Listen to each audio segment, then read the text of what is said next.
요한계시록 18장 20절에서 19장 10절입니다. 키워드는 성도들아 즐거워하라, 찬송받으실 이 주 안에서 즐거워하라입니다. 하늘과 성도들과 사도들과 선지자들아, 그로 말미암아 즐거워하라. 하나님이 너희를 위하여 그에게 심판을 행하셨음이라 하더라. 이에 한 힘센 천사가 큰 맷돌 같은 돌을 들어 바다에 던져 이르되, 큰 성 바벨론이 이같이 비참하게 던져져 결코 다시 보이지 아니하리로다.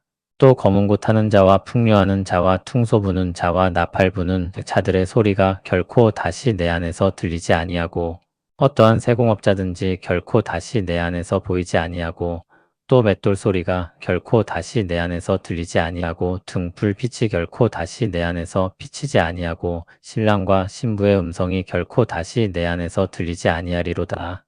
너의 상인들은 땅의 왕족들이라. 내 복술로 말미암아 만국이 미혹되었도다. 선지자들과 성도들과 및 땅 위에서 죽임을 당한 모든 자의 피가 그 성 중에서 발견되었느니라 하더라. 이후에 내가 들으니 하늘에 허다한 무리의 큰 음성 같은 것이 있어 이르되, 할렐루야, 구원과 영광과 능력이 우리 하나님께 있도다. 그의 심판은 참되고 의로운지라. 음행으로 땅을 더럽게 한 큰 음녀를 심판하사 자기 종들의 피를 그 음녀의 손에 갚으셨도다 하고, 두 번째로 할렐루야 하니 그 연기가 세세토록 올라가더라. 또 24장로와 네 생물이 엎드려 보좌에 앉으신 하나님께 경배하여 이르되, 아멘, 할렐루야 하니 보좌에서 음성이 나서 이르시되, 하나님의 종들 곧 그를 경외하는 너희들아, 작은 자나 큰 자나 다 우리 하나님께 찬송하라 하더라. 또 내가 들으니 허다한 무리의 음성과도 같고 많은 물소리와도 같고 큰 우레소리와도 같은 소리로 이르되, 할렐루야, 주 우리 하나님 곧 전능하신 이가 통치하시도다. 우리가 즐거워하고 크게 기뻐하며 그에게 영광을 돌리세. 어린 양의 혼인 기약이 이르렀고 그의 아내가 자신을 준비하였으므로 그에게 빛나고 깨끗한 세마포 옷을 입도록 허락하셨으니 이 세마포 옷은 성도들의 옳은 행실이로다 하더라. 천사가 내게 말하기를 기록하라. 어린 양의 혼인잔치에 청함을 받은 자들은 복이 있도다 하고, 또 내게 말하되, 이것은 하나님의 참되신 말씀이라 하기로 내가 그 발 앞에 엎드려 경배하려 하니, 그가 나에게 말하기를, 나는 너와 및 예수의 증언을 받은 내 형제들과 같이 된 종이니 삼가 그리하지 말고 오직 하나님께 경배하라. 예수의 증언은 예언의 영이라 하더라. 아멘. 심판에 대한 말씀이 나오다가 즐거워하라는 말씀이 나옵니다. 하늘과 성도들과 사도들과 선지자들에게 즐거워하라고 말합니다. 하늘에 속한 모든 자들을 위해 하나님이 심판을 행하셨기 때문입니다. 심판이 하늘에 속한 자들에게 기쁨이 되는 이유는 하나님의 편에 선 그들이 하나님의 의가 실현되는 것을 보기 때문입니다. 한 힘센 천사가 큰 맷돌 같은 돌을 들어 바다에 던지며 이렇게 외칩니다. 큰 성 바벨론이 이같이 비참하게 던져져 결코 다시 보이지 아니하리로다. 큰 성 바벨론이 바다로 던져진 큰 맷돌처럼 맹렬하게 비참하게 던져져 멸망할 것입니다. 맷돌이 던져지는 모습은 귀신 들린 돼지떼가 바다로 뛰어들어 죽을 때와 같이 비탈길로 맹렬하게 비참하게 내동댕이 쳐지는 것입니다. 그 결과 결코 다시 보이지 아니할 것입니다. 또 검은 고 타는 자와 풍류하는 자와 퉁소 부는 자와 나팔 부는 자들의 소리가 결코 다시 들리지 아니할 것입니다. 또한 어떠한 세공업자든지 결코 다시 보이지 아니하고, 맷돌 소리가 결코 다시 내 안에 들리지 아니할 것입니다. 등불빛이 결코 다시 비치지 아니하고, 신랑과 신부의 음성이 결코 다시 들리지 아니할 것입니다. 음악이 사라지고 장사하는 소리가 멈추고 음식을 만드는 소리가 들리지 않고, 도시를 밝히는 빛들도 꺼지고 축제와 같은 결혼과 그 즐거움이 그칠 것입니다. 생기 있는 모든 소리가 없어질 것입니다. 그 모든 것들이 결코 다시 있지 않을 것입니다. 최종적인 심판이므로 그 뒤는 없는 것입니다. 그들의 상인들이 땅에서 권세를 얻었고 바벨론의 복술로 만국이 미혹되어 그들에 대한 믿음을 가지고 있었습니다. 로마가 무너질 것이라고 아무도 생각하지 않았던 것처럼 큰 권세를 가지고 허황된 믿음의 안정감을 누렸으나 그 허상들이 다 밝혀지는 것입니다. 그들을 무너지게 된 계기는 그들의 성의 선지자들과 성도들과 땅 위에서 죽임을 당한 모든 자의 피가 발견되었기 때문입니다. 그들의 힘과 지혜가 부족해서 무너지는 것이 아니라 그들이 불의하고 악을 행하여 그렇게 되는 것입니다. 하늘에 속한 자들에게 즐거워하라고 했었는데 그 말에 응답하여 하늘에 속한 자들의 찬송이 울려 퍼집니다. 하늘의 허다한 무리의 큰 음성으로 찬송하는 소리가 들려옵니다. 할렐루야, 구원과 영광과 능력이 우리 하나님께 있도다.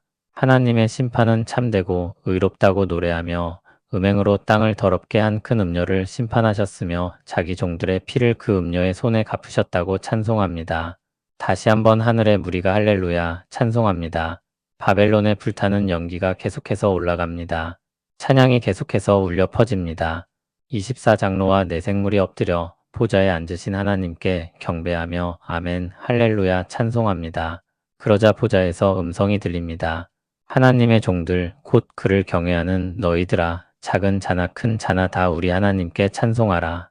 땅에 있는 성도들을 향해 찬송하라고 말하는 것입니다. 바벨론의 멸망을 뒤로하고 하나님을 향한 찬송이 울려 퍼집니다. 요한은 또 허다한 무리의 음성과도 같고 많은 물소리와도 같고 큰 우레소리와도 같은 소리를 듣습니다.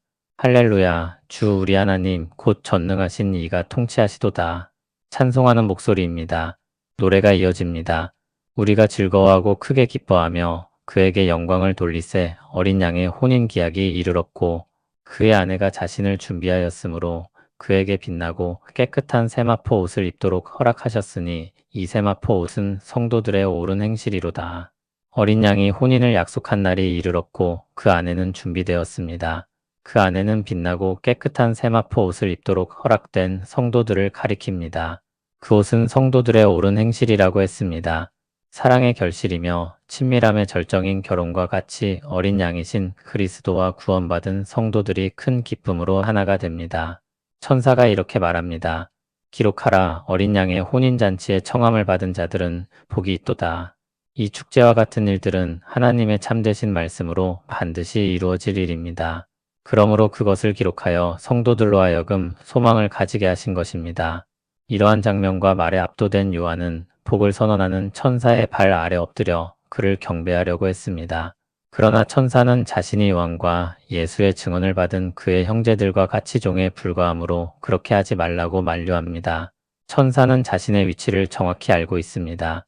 그는 하나님의 일을 맡아 섬기는 자일 뿐 하나님의 영광을 가로채서는 안 되는 존재입니다. 그는 오직 하나님께 경배하라고 요한을 바른 방향으로 이끕니다. 예수의 증언이야말로 하나님께서 성경을 통해 우리에게 알리고자 모든 예언의 실제의 핵심이므로 이 말씀을 가지고 너희가 마음에 큰 기쁨을 얻었으면 예수의 증언을 받았으면 우리 또한 예수의 증언을 받은 너희 형제들과 같이 똑같이 하나님의 종이니 우리 다 같이 하나님께 영광을 돌리자는 것입니다. 예수의 증언은 예언의 영이라는 부분은 다시 번역하면 예수에 대한 증언이 곧 예언의 핵심이라 이렇게 바꿀 수 있습니다. 복음의 선포가 예언에서 가장 중요한 것이라는 말입니다. 예언이라고 말하면서 예수님의 복음과 다르고 그 말씀에 부합하지 않는다면 잘못되었다고 말할 수도 있을 것입니다. 그러므로 천사는 자신을 숭배하는 일을 멈추고 찬송해야 할 일을 찬송하라고 말합니다. 그분은 삼위일체 하나님이시며 특히 우리 구원자이시며 심판주이신 그리스도이십니다. 찬송받으실 이는 우리의 참된 구원자이신 예수 그리스도이십니다. 우리는 복음을 말할 때마다 그리스도를 말하고 그분을 드러내고 높여야 합니다. 다시 오셔서 세상을 심판하시고 은혜로 자기 백성을 구원하시는 주님께 모든 영광을 돌려드려야 합니다. 그러나 복음을 말한다고 하면서도 종종 자신을 드러내고 높이려는 사람들이 있습니다. 혹은 그 일들을 예언하고 전달하는 천사나 어떤 사람을 높이려고도 합니다. 모두 복음과 전혀 다른 방향으로 가는 것입니다. 수고한 이들에게 칭찬하는 것이 마땅하고 충성한 이들에게 잘했다고 말하는 것이 적절하지만 경배의 대상은 오직 주님 한 분뿐입니다. 주님은 자신이 받으셔야 할 영광을 다른 그 누구에게도 빼앗기지 아니하실 것입니다. 그것을 취한다는 것은 너무나도 두려운 일입니다. 그것을 간과하고 숭배하는 일은 우상 숭배입니다. 신자는 그 사실을 항상 기억하며 주님께 마땅한 영광을 돌려야 할 것입니다. 죄로 말미암아 뒤틀린 지성은 자칫 그 영광을 가로채거나 다른 이에게 돌리게 만듭니다. 바벨론과 같은 세상 속에 파묻히면 그 안개 속에서 길을 잃기 십상입니다. 말씀에 대한 지식을 가지고 바른 방향을 잃지 않고 주님께로 나아가야 하겠습니다. 우리는 찬송받으시기에 마땅하신 우리 주 예수 그리스도께 영광을 돌려야 합니다. 그리스도 안에서 즐거워해야 합니다. 환상은 내용이 중첩되어 주 안에서의 기쁨을 다면적으로 보여줍니다. 우리는 혼인잔치에 초대된 사람들과 같습니다. 기쁜 마음으로 잔치를 기다리는 사람들처럼 지금부터 그날까지 즐거워하기를 원합니다. 또한 우리는 깨어있는 주님의 신부로 주님을 맞이하는 사람과도 같습니다. 설레는 그날을 바라보며 약속된 사실로 인해 기뻐하기를 원합니다. 주 안에서 즐거워하라고 말씀하시는 음성을 듣기를 바랍니다. 주 안에서 즐거워하기를 소원합니다.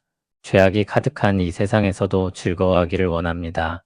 소망의 날에 이르러 그날에도 주를 기뻐하기를 원합니다. 우리 인생이 주님을 향한 찬송이 되게 하옵소서. 기약하신 날을 바라보며 우리의 모든 날이 기쁨이 되게 하옵소서.